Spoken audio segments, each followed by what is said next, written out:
Bonjour à toutes et tous, bienvenue sur la chaîne Cap Emploi en direct en cette semaine européenne pour l'emploi des personnes handicapées. Nous sommes mercredi et on va parler bien sûr de handicap et d'emploi, mais pas seulement, aussi de formation, car nous recevons aujourd'hui Madame Stéphanie Kiss, élue au Conseil régional et présidente de la commission formation professionnelle. Je lis tout sur ma fiche pour être sûre de rien oublier. Bonjour Stéphanie, comment ça va?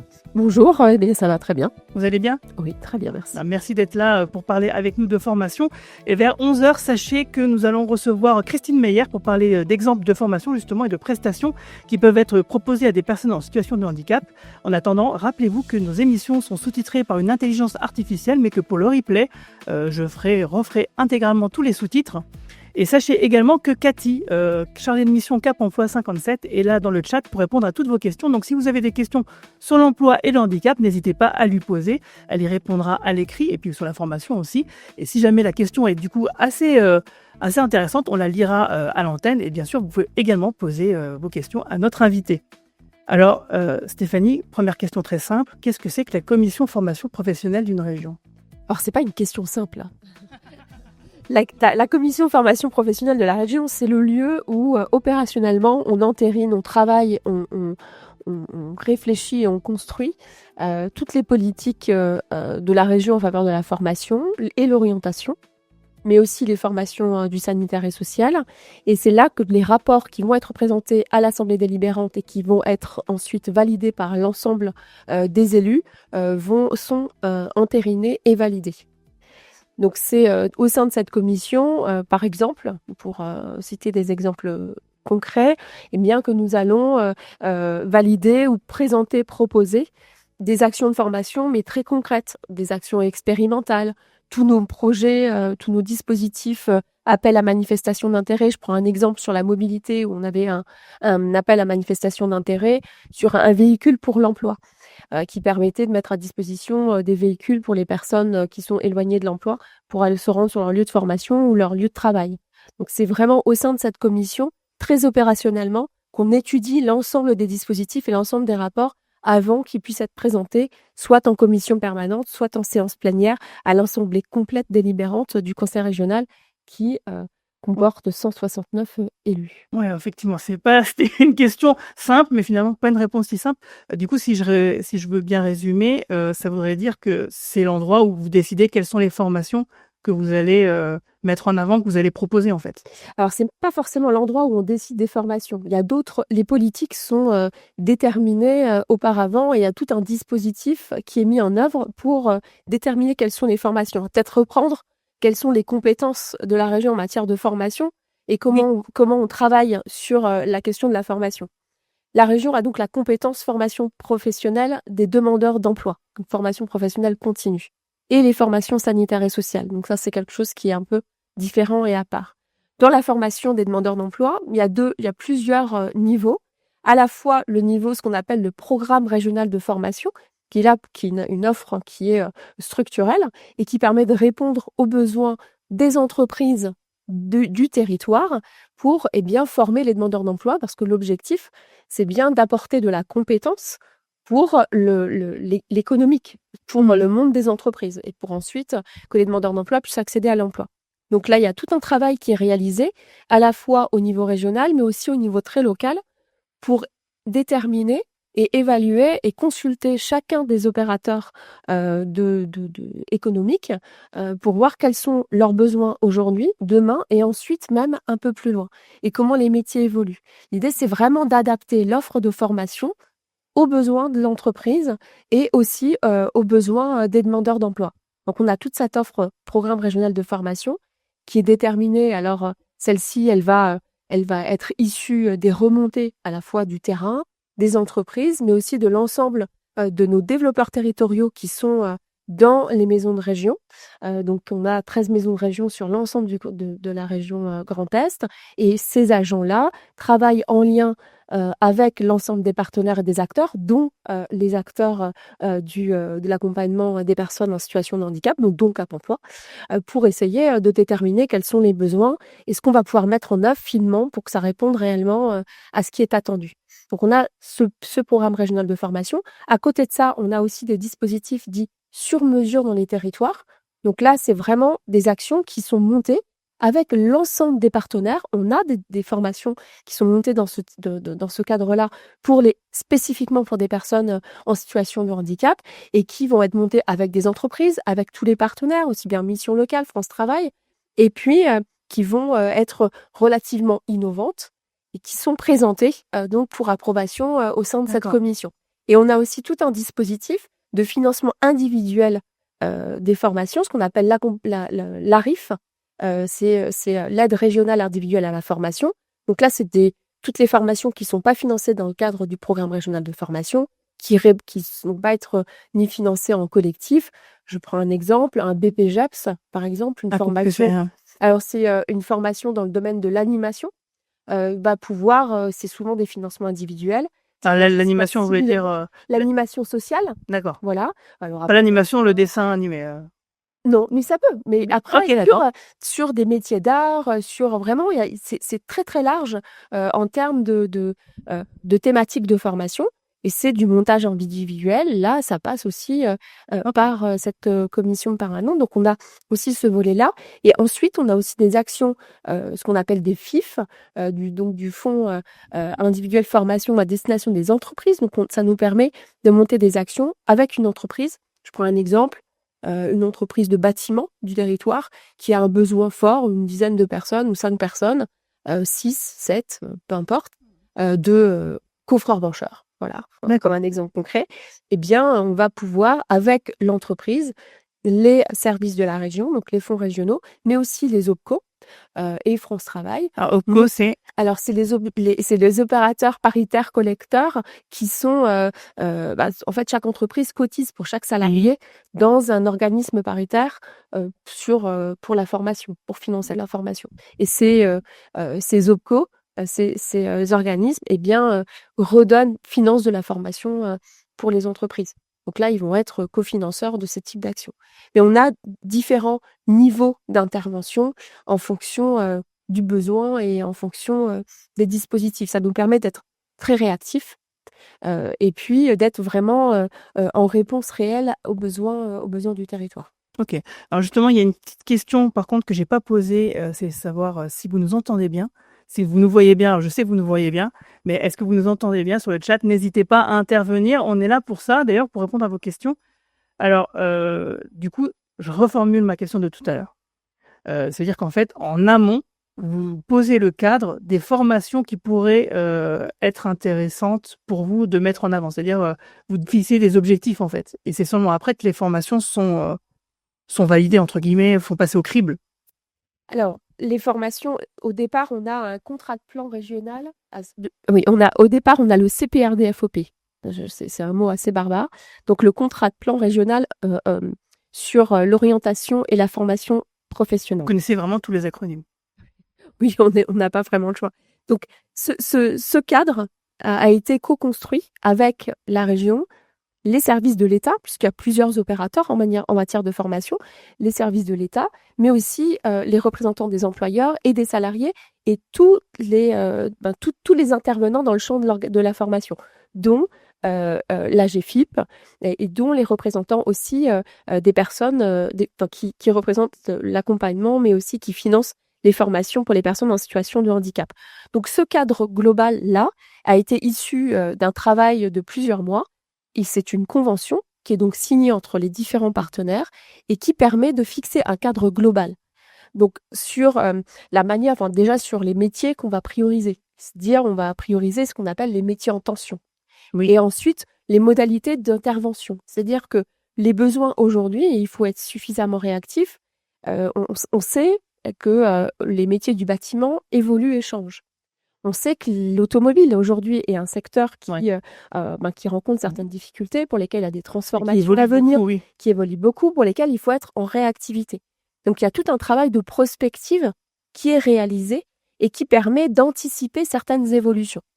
Et donc, chaque année, on a donc ce programme régional de formation qui est l'offre de formation très structurelle et qui permet, aux différents sondages, consultations, etc., de se dire, ben voilà, la branche métallurgie, elle nous dit il nous faut des chaudronniers, la branche du transport, il y a besoin, on a connu une crise sur les chauffeurs transport en commun, les chauffeurs poids lourds. Enfin, Une crise voilà. qui est finie là ou Là, il y a beaucoup d'actions justement. qui ont été faites, On voit que lorsqu'on est tous ensemble, là, parce que la région n'est pas seule et elle peut pas fonctionner seule. On travaille très bien avec les services de l'État, on travaille très bien avec France Travail, avec l'ensemble des opérateurs qui nous permettent, qui sont sur le terrain, qui savent évaluer quels sont réellement les besoins, quelles sont les difficultés et qui nous permettent aussi d'anticiper certaines choses et surtout d'adapter. Et on travaille donc tous ensemble. Et c'est ensemble qu'on réussit à résoudre les difficultés qu'on peut rencontrer. Sur chauffeur transport en commun, typiquement, il y a eu des mesures, des actions, enfin des formations qui ont pu être mises en place, donc augmenter le nombre de places de formation. On a aussi eu une convention qui avait été signée avec Transition Pro pour permettre à des salariés en transition professionnelle de pouvoir bénéficier d'une formation. Donc quelqu'un qui veut changer de métier tout simplement et qui veut devenir chauffeur transport en commun, eh bien la région finançait la formation alors que c'est pas sa compétence sur les salariés. Et de l'autre côté, Transition Pro faisait le maintien de salaire. Et ça a permis, je comprends, sur chauffeur, mais aussi sur aide-soignant, parce que là aussi, c'est des métiers qui sont très très pénuriques. Donc on agit véritablement, on adapte l'offre de formation aux besoins. Et ensuite, une fois que sont déterminés à échelle des maisons de région les besoins sur un bassin, eh bien, on va passer par une procédure d'appel d'offres. On va dire, voilà, on va acheter, 5 formations de chauffeurs sur les différents territoires, du soudage, de la restauration, de la cuisine, je sais pas. Vous voyez, et ensuite ça passe dans les marchés et les organismes de formation répondent et puis il y a toute une procédure pour ensuite ouvrir les actions de formation. Ok, bon, c'est clair. Justement, donc sur le chat, je vois que vous êtes quelques-uns à nous rejoindre. Il y a Mats 576 qui est là et Ampoule Fêlé. Donc bonjour à vous, merci de nous suivre et n'hésitez pas à poser vos questions si jamais vous avez des questions en rapport avec la formation. Et justement, alors ce travail-là que vous faites, un peu de prospection, de cadrage quelque part, ça se fait tous les combien de temps, tous les ans? Comment vous faites pour faire mettre à jour et que ce soit en continu Alors, c'est une très bonne question. Merci. Il y a tout un travail territorialisé qui se fait tout au long de l'année, avec la réunion alors c'est les comités territoriaux, les CTDCO, comités territoriaux de coordination opérationnelle. Enfin, ces dispositifs-là, ces instances-là se réunissent de façon assez régulière, plusieurs fois par an. On a ensuite un rendez-vous annuel avec chacune des branches qui s'appelle les consultations sectorielles. Ça veut dire que pendant 2 jours, on bloque l'agenda, 2 jours, et toute la journée, on enchaîne et on rencontre l'ensemble des branches par comité. Après, je me rends compte aujourd'hui là qu'on a uniquement que des acronymes, acronymes. C'est pas que vous, hein. Ça, c'est vraiment pareil, dans le milieu du handicap et de l'emploi, il y a beaucoup d'acronymes partout. Parce qu'effectivement, les structures pour que ce soit précis et clair, forcément, il faut mettre beaucoup d'adjectifs et forcément, au bout d'un moment, pour les personnes qui nous écoutent, c'est pas forcément très clair. Donc, je vais essayer de clarifier un peu les choses. Donc, par branche professionnelle, par branche ou famille de métiers, on réunit l'ensemble des acteurs, à la fois les acteurs de la formation initiale, les branches, donc les syndicats d'employeurs, les syndicats de salariés, les OPCO, pour que tout le monde, donc ça dure à peu près 30, 35, 40 minutes à chaque fois, à la file, pour étudier déjà quels sont les besoins, quelles sont les difficultés rencontrées. Je prends un exemple sur hôtellerie, restauration, tourisme. Ouais. Quelles sont les difficultés rencontrées, quels sont les besoins aujourd'hui, les besoins demain. L'éducation nationale est là aussi avec la partie formation initiale. Tout ce qui concerne l'alternance, l'apprentissage, donc les CFA sont là aussi, les OPCO, et chacun va exprimer déjà ce qu'il estime nécessaire à faire, les difficultés qui ont été rencontrées l'année précédente, ce qu'ils anticipent comme difficultés, Et ça, on le fait tous les ans. Et ça nous permet aussi, ça donne une base, mais pour l'ensemble des acteurs et l'ensemble des partenaires. C'est vraiment un document très, très riche parce que en amont de ces rencontres, il y a un questionnaire qui a été passé à l'ensemble des intervenants. Donc, chacun a déjà répondu à certaines questions qui nous permettent d'alimenter un diagnostic pour chacune des thématiques des familles de métiers, en tout cas. Et à partir de cela, eh bien, on élabore le programme régional de formation avec toujours cette possibilité d'adapter très finement sur un territoire. Et puis demain, de pouvoir réagir aussi, parce que quand on a une grosse entreprise qui s'implante, il faut aussi pouvoir l'accompagner pour qu'elle puisse trouver de la compétence. Et bien là, même si c'est pas passé dans le PRF, c'est pas passé, et bien là, on peut construire des actions sur mesure dans les territoires, un FIF, pour pouvoir répondre aux besoins de cette entreprise. D'accord. Je prends un exemple. On a 2 grosses entreprises qui sont implantées dans les Vosges sur la joaillerie et la bijouterie. Là, pareil, c'est un secteur où il n'y avait pas forcément la compétence. Eh bien, on a mis en place une action de formation en utilisant les chaînes de montage et les outils de production de l'entreprise pour pouvoir former les gens, donc avec plusieurs sessions, qui ont ensuite été embauchés dans l'entreprise. C'est vraiment de cette façon-là qu'on procède. Et on essaye d'être le plus possible en sur-mesure ou en réponse directe. Pas forcément sur du diplôme, parce qu'on sait qu'aujourd'hui, et puis notamment sur les demandeurs d'emploi, quand on est demandeur d'emploi, on est en reconversion, on a déjà un parcours, on a déjà des acquis et on a beaucoup de compétences. Ce qu'il faut, c'est consolider le socle qui est déjà existant et apporter les briques qui vont manquer pour occuper un emploi. Donc, on n'est pas forcément sur un CAP. Ouais, c'est pas un truc très général, très long, quoi. Ça pas peut forcément. C'est quoi, justement, l'amplitude temporaire d'une formation? Ça dépend de la formation. Ça peut être quoi, genre, par exemple, de une semaine à 6 Alors, mois? une semaine, on n'est pas dans du certifiant, mais ça peut être 3 mois, 6 mois, 1 an, tout dépend du diplôme et de la formation qui est visée. Souvent, on va être sur du 3, 4, 6 mois de formation. La moyenne, quoi. C'est la moyenne. D'accord. Mais la commission formation ne gère pas que la formation, on a aussi toute la mission promotion des métiers et orientation. Parce que pour pouvoir choisir sa formation ou pouvoir choisir construire son projet de façon éclairée, il faut aussi avoir une connaissance réelle de ce qui existe. Donc il y a aussi plusieurs dispositifs liés à la promotion des métiers et à l'orientation. Et ça, c'est depuis 2018, la région a la compétence formation, la compétence orientation en échange avec la fin de la compétence apprentissage, puisque l'apprentissage n'est plus géré par le conseil régional. Et du coup, vous disiez tout à l'heure, il y a Captain Garen qui est là. Bonjour tout le monde, est-ce que vous allez bien? Et oui, on va très bien, Captain. Merci de ton passage et de ton petit coucou.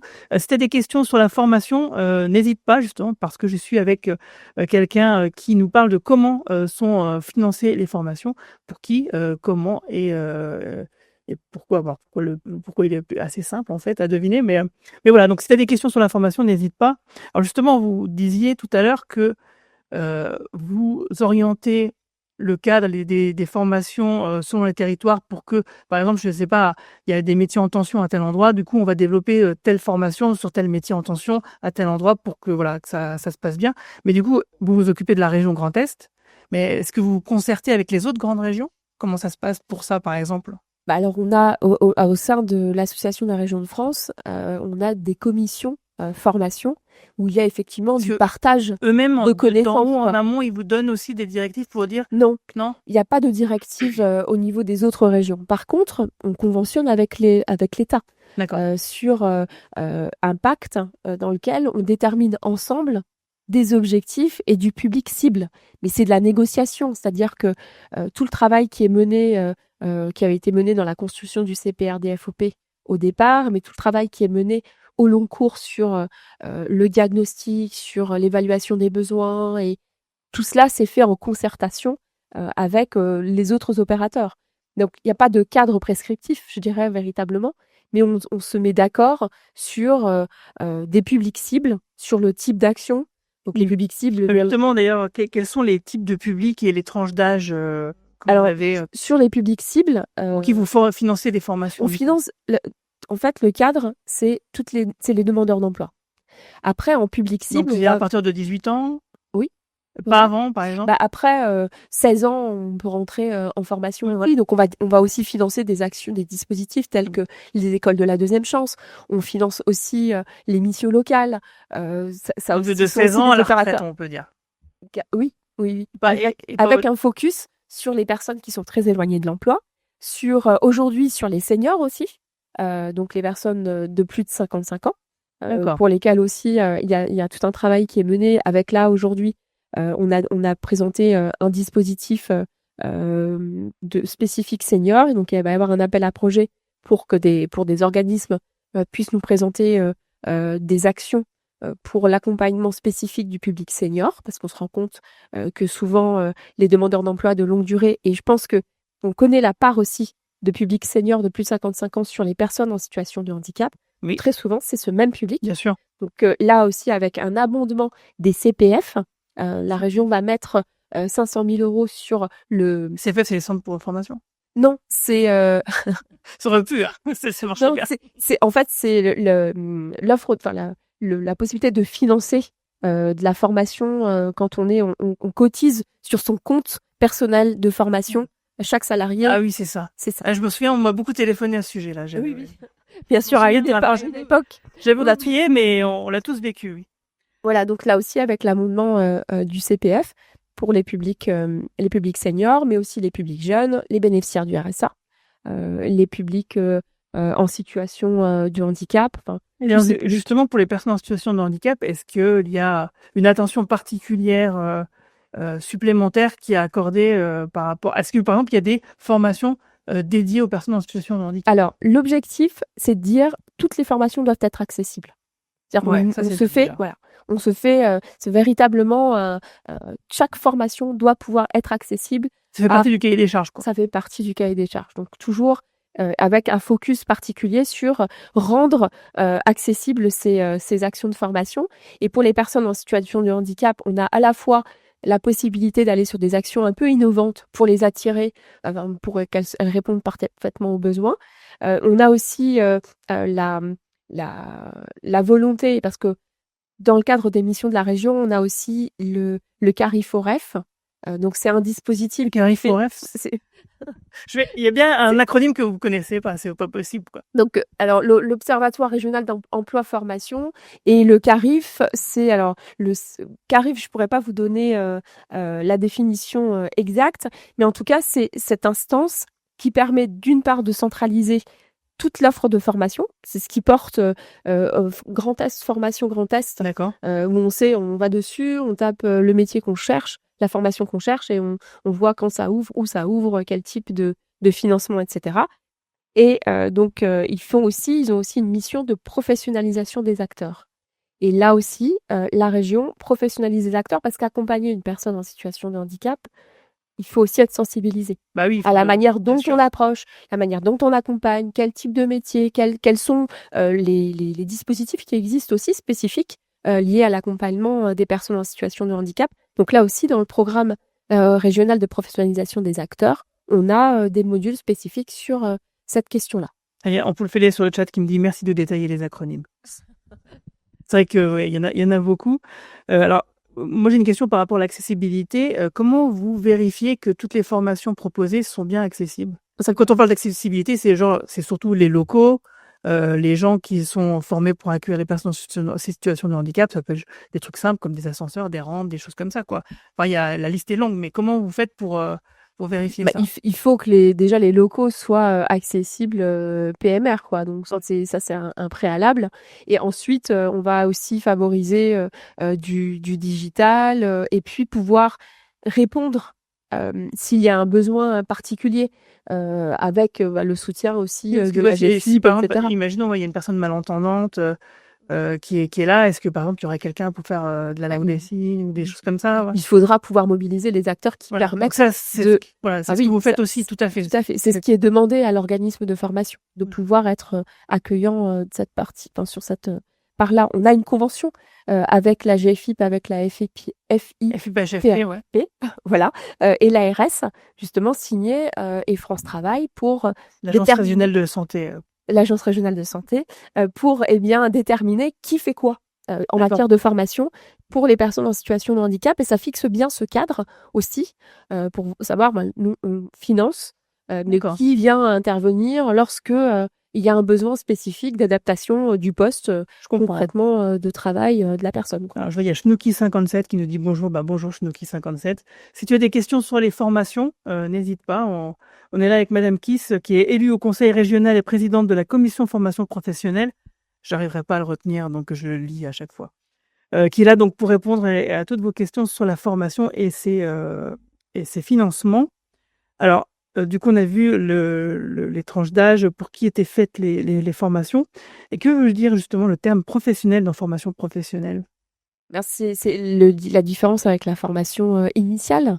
Voilà. Donc là, c'est vraiment pour des personnes, des demandeurs d'emploi, donc des personnes qui sont déjà entrées Dans le monde du travail. dans le monde du travail. OK. Et justement, est-ce que vous avez une idée de la part de personnes en situation de handicap pour qui vous financez des formations? Est-ce Oui. que vous avez cette statistique? Oui, 2023, c'était 7800, un peu plus de 7800 personnes Sur la région, sur la région. et du coup, en pourcentage, En pourcentage sur l'ensemble, c'est alors je crois que c'est 3%. Je vais regarder mes petites notes. Non, c'est 3% de personnes qui sont en contrat de professionnalisation, mais j'ai pas le nombre de personnes qui ont été formées. Alors, on sait qu'on a 38 570 personnes qui sont demandeurs d'emploi avec la reconnaissance, et sur ces 38 570 personnes, on a 7 898. Alors, je suis pas très bon en calcul mental, mais ça fait plus de 3%, je pense. Ça fait quand même un pourcentage pas négligeable.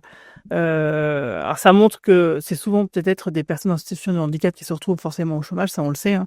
Du coup, c'est normal qu'on les retrouve plus entre guillemets surreprésentées dans des formations comme ça. Mais justement, est-ce que vous savez par contre, je vous pose peut-être des cols, hein, mais est-ce que après ces formations-là, ces personnes-là retrouvent un emploi assez facilement? Est-ce que vous avez des retours là-dessus? Alors, oui, j'ai le retour. 41,6% d'accès à l'emploi à 6 mois après la sortie de formation. Ah, c'est pas mal. C'est pas mal.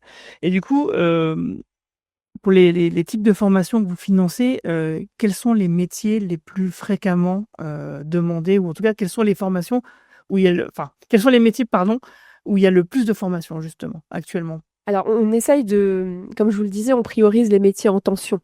Donc, on va prioriser les métiers de l'industrie, les métiers du bâtiment, les métiers du transport. Donc, ce sont ces métiers-là essentiellement qui sont ces formations-là qui sont développées. Mais après, on peut avoir aussi de l'animation, des conseils en insertion professionnelle. On a aussi tout ce qui est sanitaire et social, parce que j'en ai pas parlé. Oui, c'est vrai, Voilà. il y en a beaucoup. Donc ces métiers-là, c'est aussi des métiers qui sont très très fortement en tension. On a après l'espace vert, tout ce qui est agricole, c'est commerce, logistique. D'accord. Tout est représenté, et avec en plus aujourd'hui quasiment tout est en tension. Oui. Il y a des choses qui sont très très en tension, mais quasiment tout est en tension aujourd'hui. Et puis on essaye aussi d'avoir des formations ce qu'on appelle des formations qu'on colore. Alors je m'explique. Sur le nucléaire. On va prendre la question du nucléaire, plutôt que de se dire on sait que dans le nucléaire il faut des électriciens, il faut des mécaniciens, il faut des échafaudeurs, etc. Mais apporter un module supplémentaire qui permet à cette personne-là d'aller travailler en centrale nucléaire. Pareil pour l'hydrogène. Là aujourd'hui, on est dans la transition énergétique, donc on essaye de développer ou d'accompagner les entreprises Il y a des usines pour fabriquer de l'hydrogène qui vont s'installer sur le territoire bientôt, hein. Et voilà, tout à fait. Et puis, donc du coup, il faut pouvoir former les personnes. Alors hier, on a inauguré à l'AFPA le premier site en France de formation. Alors c'est une espèce d'Algeco qui permet de former les demandeurs d'emploi ou même des salariés, hein, parce qu'il faut aussi adapter Bien sûr. les compétences des salariés à la spécificité de l'hydrogène. Et ça permet aussi dans une formation technicien de maintenance de se dire, tiens, je suis technicien de maintenance, mais travailler avec la spécificité hydrogène, ça nécessite certains savoir-faire. Donc ça va apporter ce type de... Alors, j'ai une question un peu originale de Sabdelm, bonjour, qui nous demande, est-ce qu'il est possible de faire financer une formation pour un métier indépendant comme biographe familial, par exemple? Biographe familial. Alors, j'imagine que c'est faire la généalogie. J'imagine ça, ou peut-être simplement écrire une biographie de quelqu'un de sa famille, parce que le sujet est intéressant. Je sais que c'est des choses qui se font. Je sais que... Alors, je savais pas que c'était un métier. Et je sais, du coup, est-ce qu'il y a des formations pour ça? Alors, du coup, ça voudrait dire quoi? Sadel, il faut que tu précises un petit peu plus, parce que, par exemple, ça voudrait dire quoi? Que tu cherches une formation pour apprendre à écrire, apprendre à éditer quelque chose, une formation pour être écrivain public, c'est ça? Ah, et sinon, il y a peut-être Karen qui nous parle de l'AFPA, qui dit qu'il l'a connue et qu'il avait apprécié la formation qu'il y avait faite. Alors, est-ce que tu peux nous préciser quelle était cette formation, justement? Donc, voilà, est-ce qu'il existe des formations pour être écrivain public? Voilà. Alors, moi, ce que je conseille toujours, c'est on part pas d'un catalogue de formation.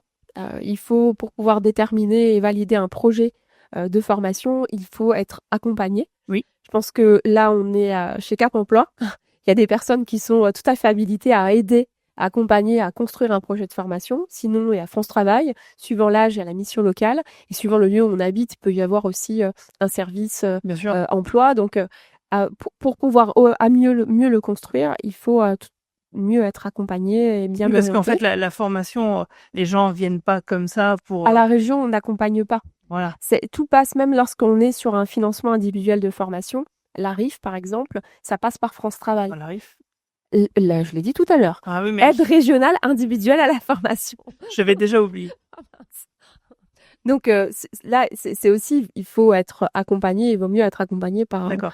Oui, parce qu'en fait, oui, quand on est suivi par Cap Emploi ou par France Travail, oui, en général, la formation, elle est validée. Oui, parce qu'il faut que le projet de la personne, il soit réaliste et réalisable. Donc, des fois, il y a des gens qui veulent faire des choses, mais qui se rendent pas compte que peut-être ça leur irait pas. Et c'est rare. En vrai, c'est rare, ça, mais ça arrive.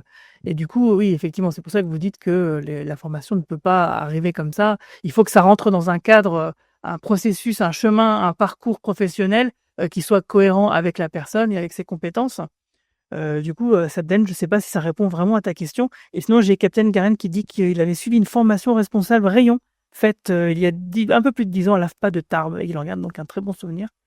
Et Ampoulfélé qui dit oui, ou même pour n'importe quel métier indépendant. Je sais pas trop pourquoi elle dit ça, mais oui, en fait, voilà. Ce qui est important de savoir, c'est que les formations, elles sont disponibles, mais on peut pas y accéder comme ça directement, quoi. C'est pas qu'on peut pas, c'est qu'il vaut mieux construire un projet, parce qu'une formation, c'est un investissement, même personnel, ça prend du temps. Si on n'est pas sûr et si on y va comme ça au doigt mouillé... On passe 6 mois à faire une formation pour quelque chose finalement qui va pas nous plaire. C'est ça. Et puis, on décroche. C'est pas l'objectif de décrocher. Il faut vraiment être sûr et construire son projet et ensuite se dire, demain, c'est ce que je ferai en sortant de la formation, c'est ce que je ferai. Parce que c'est pas évident de retourner en formation, parce qu'on suit la formation toute la journée, on a du travail personnel le soir, et qu'il faut pouvoir tenir avec souvent une vie de famille. Enfin, oui, voilà. On retourne un peu à l'école. C'est ça. C'est pas forcément évident. C'est pas évident, non, c'est clair. Donc ça se construit, et ça se construit. Il vaut mieux le construire avec un professionnel, parce que les professionnels qui sont en charge de l'accompagnement, ils savent... Ils ont l'expérience.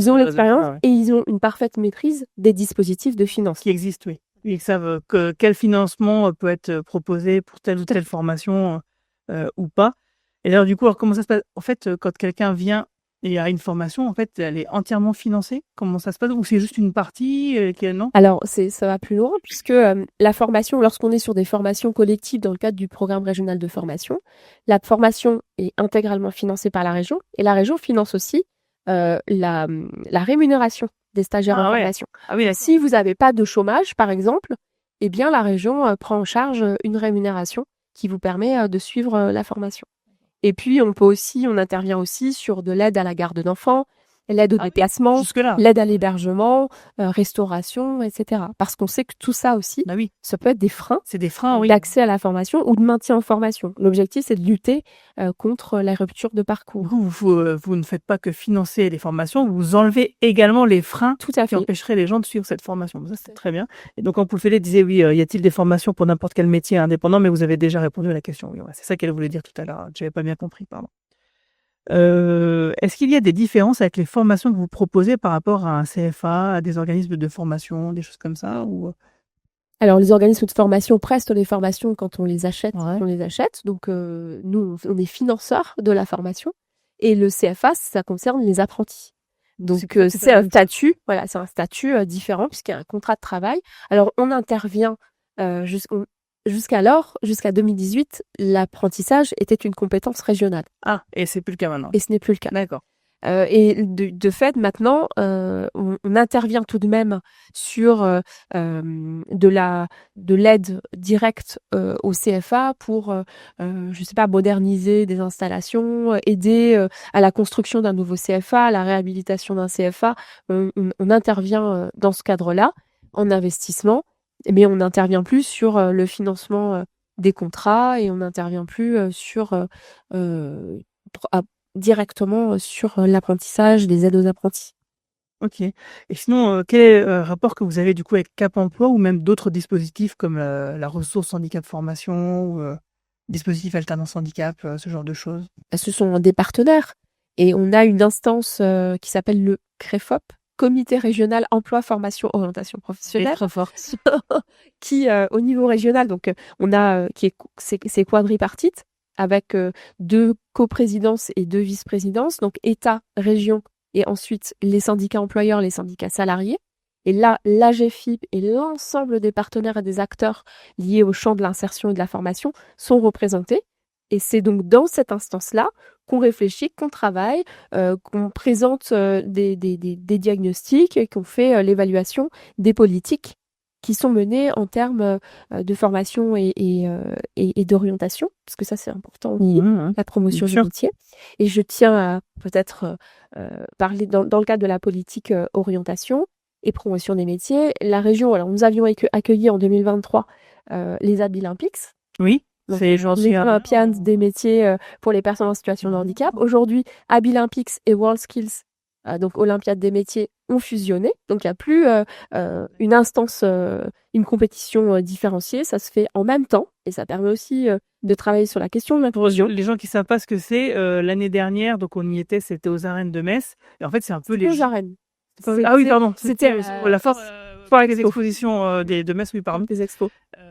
Oui, les arènes, c'était autre chose.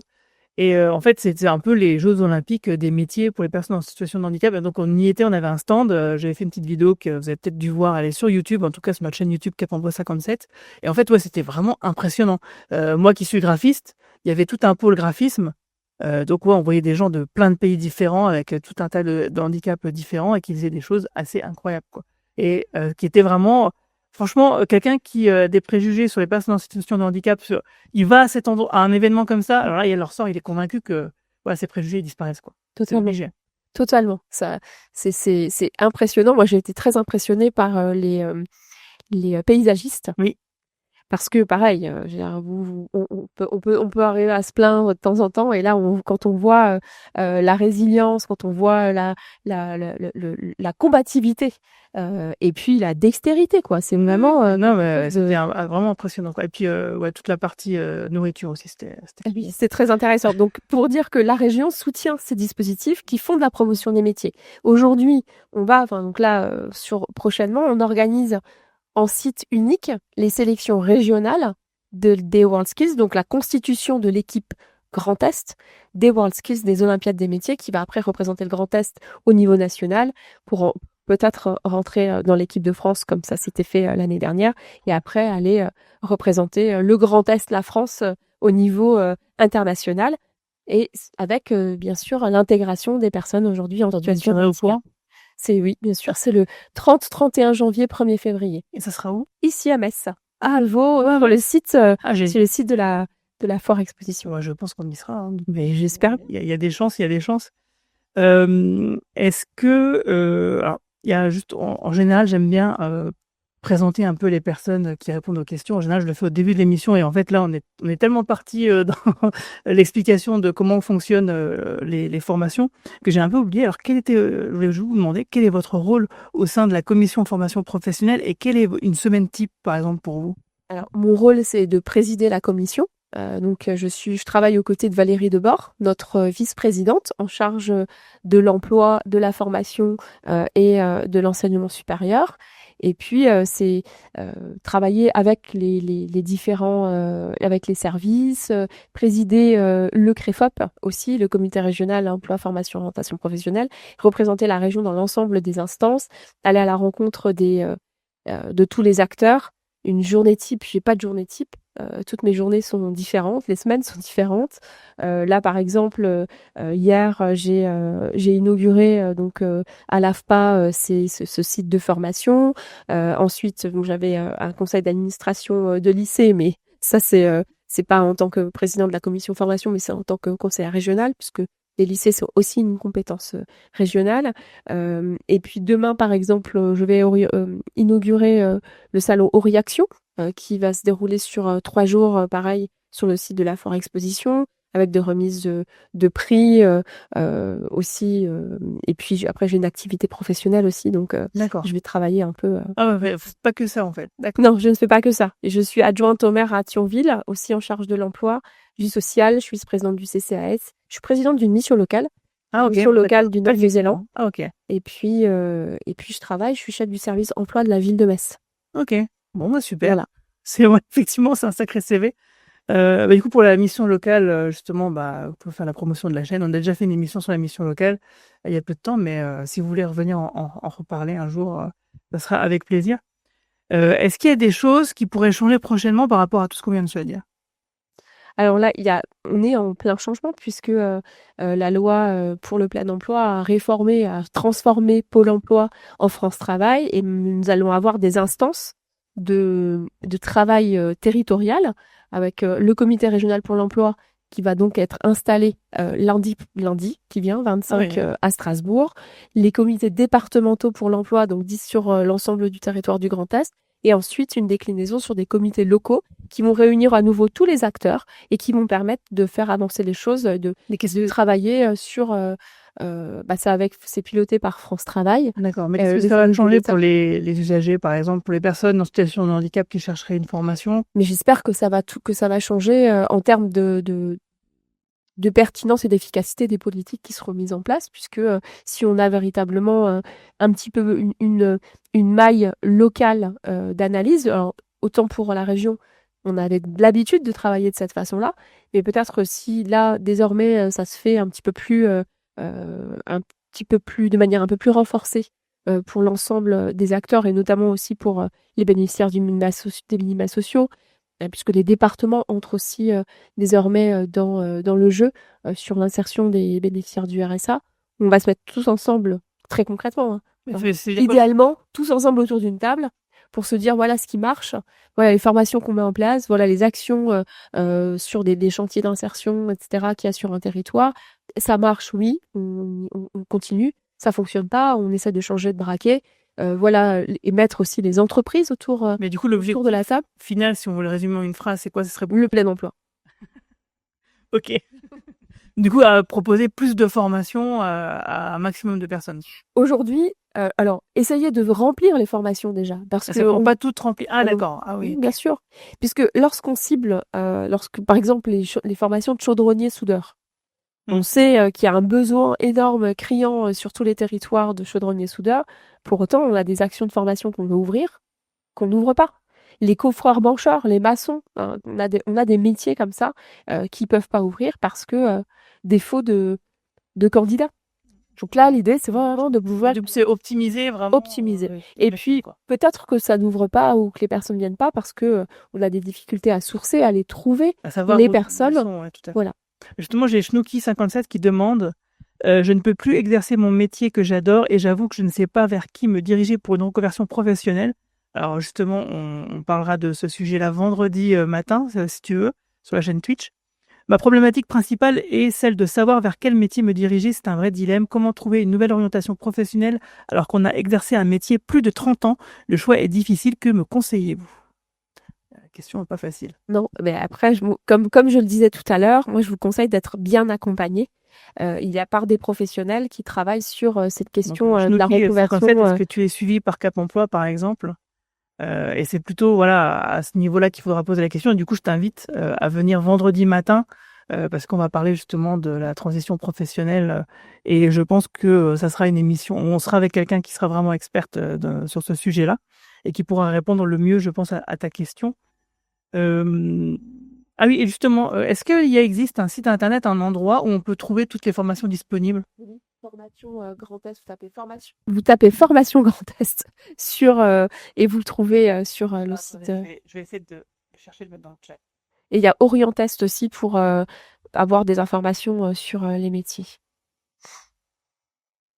Orientest et formation Grand Est. Alors, Chnouki 57 est suivi par France Travail, il me dit. Voilà. France Travail fait du conseil en évolution professionnelle, et France Travail, le conseiller France Travail, il peut demander aussi à avoir un accompagnement spécifique, plus renforcé, avec un opérateur dédié qui va faire du travail sur l'évolution professionnelle ou la transition. Ouais, donc Chnouki, je t'invite à aller vendredi matin, donc ça sera avec Sandra. Regarde dans le programme, je sais plus, je crois qu'on commence, ça sera vendredi matin à 10h, on parlera de ça. Et Cathy Cap Emploi qui surenchérit, qui dit effectivement c'est une étape importante de votre parcours, je vous conseille de prendre contact avec votre conseiller Cap Emploi ou France Travail afin qu'il puisse vous expliquer les différents dispositifs de travail. Sur le projet professionnel, il en existe des spécifiques travailleurs handicapés. Voilà, donc on ira un peu plus à fond dans ce sujet-là vendredi. Et sinon, pour finir, parce que là, en fait, l'heure est déjà en train de se terminer, quelle est la question que je n'ai pas posée à laquelle vous auriez aimé répondre? Moi, je crois que vous avez posé tellement de questions. C'est vrai. J'ai pu faire la promotion des World Skills, c'était très bien. Voilà, c'était check, c'était dans la liste. Okay. Et on a aussi un autre événement sur Metz qui démarre vendredi, qui est le show industrie. Pareil. Nous, ouais. Donc là, le show industrie, parallèlement à Auréaction. L'Auréaction, c'est le salon, le forum de l'orientation post-bac. Alors, on y tient parce que la région y organise un hall complet, un espace complet dédié aux formations sanitaires et sociales, avec chacun des instituts de formation et tous les métiers qui seront représentés, des élèves qui vont faire aussi des démonstrations pour donner envie d'aller vers les métiers du soin. Et puis, le show industrie, c'est la fête de l'industrie quelque part, avec les entreprises qui recrutent, les organismes de formation, la présentation des métiers. Il y aura des choses un petit peu ludiques, avec la possibilité de tester des chariots élévateurs, des choses de ce type-là, la découverte du nucléaire, de l'hydrogène, voilà. Donc, show industrie. Auréaction, c'est gratuit et c'est sur le site de la Foire Exposition à Metz. Ok, super. Je vous invite à aller checker ça, c'est vendredi. Et sinon, je vois Aurélie Et samedi, vendredi. Vendredi et samedi, d'accord, très bien, merci beaucoup.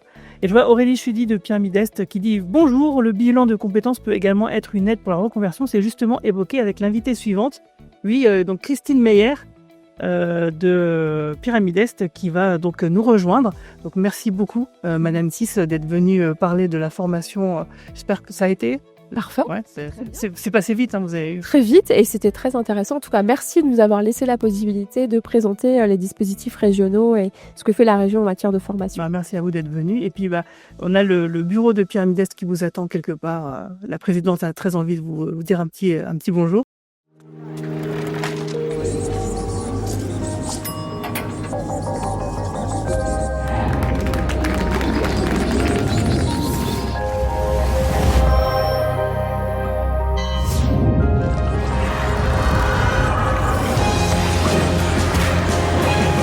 Le regard des autres ne devrait jamais être un handicap à l'évolution professionnelle.